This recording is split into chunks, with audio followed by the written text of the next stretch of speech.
பிரியமானவர்களே, அன்பர் இயேசுவின் நாமத்தில் வாழ்த்துக்கள். சந்தோஷமா இருக்கணும் பிரியமானவர்களே.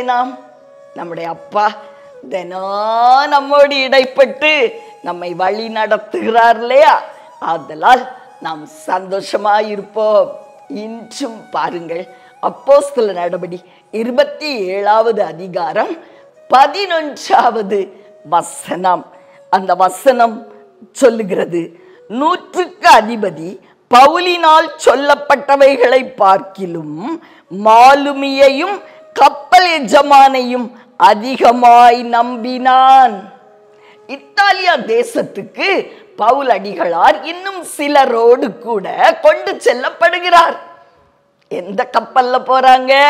அலெக்சாந்திரியா அப்படிங்கிற கப்பல்ல இத்தாலியாவுக்கு பிரயாணம் போகிறார்கள்.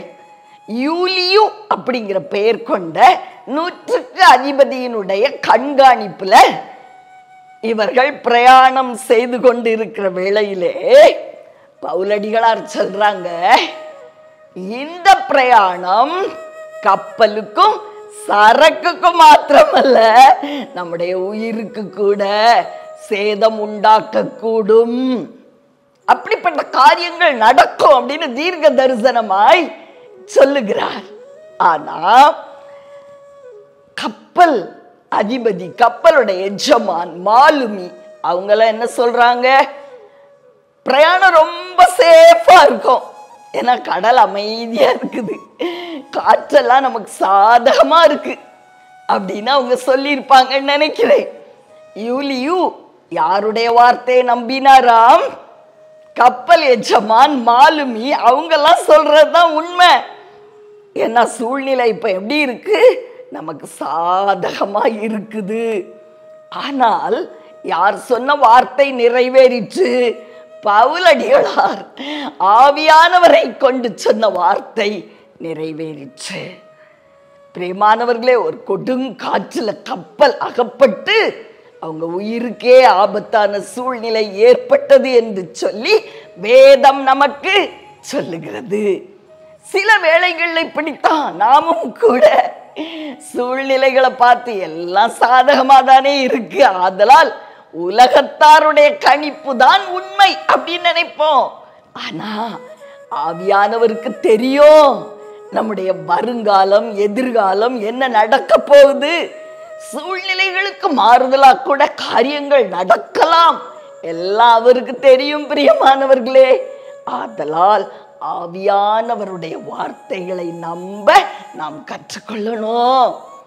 வேதத்துக்கு முன்னாடி உட்கார்ந்து ஆவியானவர் நமக்கு என்ன சொல்லுகிறார் அதை ஆராய்ந்து அறியணும்.